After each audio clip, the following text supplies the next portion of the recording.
terbatas, limited liability pada jumlah yang disetorkan saja. Dalam kedudukan sebagai sekutu komplementer dilarang untuk bertindak sebagai pengurus, dan bila mana hal tersebut terjadi maka otomatis lingkup tanggung jawab menjadi tidak terbatas. Semua yang mencari keuntungan ya bagi kelompok usaha yang baik berbadan hukum maupun tidak berbadan hukum ini, yang dalam hal ini menguntungkan usahanya, menguntungkan perusahaannya atau korporasinya, dan kemudian akhirnya merugikan masyarakat, maka dapat dimintai pertanggungjawaban pidana. Ya, kemudian PT dahulu namanya adalah Nombles Vennootschap, yang kemudian berkembang menjadi perseroan terbatas, tanggung jawabnya terbatas, organnya ada rapat umum pemegang saham, ada direksi, dan ada komisaris. Sejarah perseroan terbatas dalam hal ini adalah asosiasi modal, di mana PT masuk ke Indonesia melalui hukum Belanda dengan lahirnya lembaga Namloos Vennootschap yang dimulai dengan lahirnya VO. Lahirnya company kecil-kecil yang merupakan gabungan dari perorangan para pengusaha kapal yang memodali sendiri usahanya, memimpin sendiri dengan tanggung jawab secara pribadi dan menanggung di antara mereka. Selanjutnya dari pertumbuhan VO kemudian diterjemahkan Namloos Vennootschap adalah dikarenakan keperluan untuk menghimpun modal. Dalam rangka inilah lalu dikatakan NV merupakan asosiasi modal, persekutuan perdata, persekutuan firma, persekutuan komanditer merupakan asosiasi orang, sedangkan PT dalam hal ini merupakan asosiasi modal. Jadi perkumpulan modal. Sehingga lahirlah yang dinamakan PT, ya.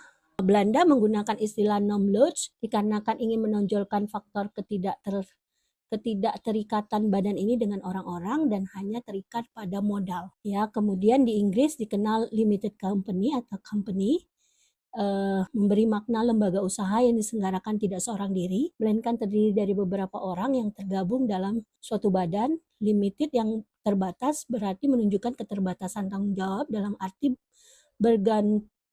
bertanggung jawab tidak lebih dari semata-mata dengan harta kekayaan yang terhimpun dari badan tersebut. Kemudian di Jerman disebut Aktiengesellschaft. Aktien adalah saham, Gesellschaft adalah himpunan. Jadi berupa himpunan saham dari badan usaha. Kemudian di Indonesia menyebutnya dengan istilah perseroan terbatas. Perseroan berasal dari kata sero yang mempunyai makna saham. Ada pendapat mengatakan bahwa perseroan terbatas merupakan perkawinan antara sebutan yang digunakan di Inggris dan di Jerman, yaitu dengan menamainya sero, kemudian menampilkan segi pertanggungjawaban yang terbatas. Jadi perseroan terbatas. Demikian untuk pembahasan terkait korporasi dan bagaimana korporasi dalam doktrin, yang ada 6 doktrin yang dikenal, dan di Indonesia menggunakan doktrin vicarious liability dalam konteks pertanggungjawaban pidana terhadap bukan hanya pelakunya saja, namun yang menyuruh melakukan yang disebut dengan majikan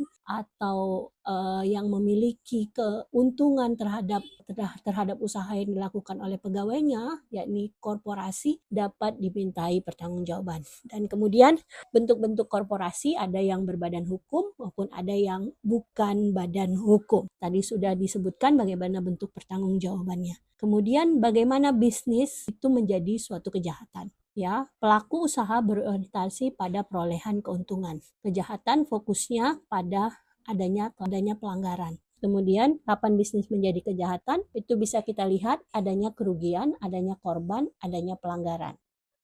Ya, kemudian adanya kerugian, adanya korban, adanya pelanggaran yang dilakukan korporasi sehingga timbullah yang disebut kejahatan korporasi. Kejahatan korporasi adalah tindak pidana yang dilakukan oleh korporasi sebagai subjek hukum pidana atau korporasi sebagai badan hukum maupun bukan badan hukum sebagaimana yang diatur di pasal 4 KUHP Undang-Undang Nomor 1 Tahun 2023. Sampai ketemu lagi pada pertemuan minggu depan pada pembahasan jenis-jenis kejahatan korporasi pada bidang digital. Terima kasih kepada peserta MOOCS, dan saya ingatkan kepada peserta MOOCS untuk menjawab soal-soal kuis di IDLS dan kemudian merupakan latihan-latihan agar Anda memahami terkait soal yang sudah saya berikan. Sampai ketemu lagi minggu depan. Terima kasih untuk perhatiannya. Assalamualaikum warahmatullahi wabarakatuh.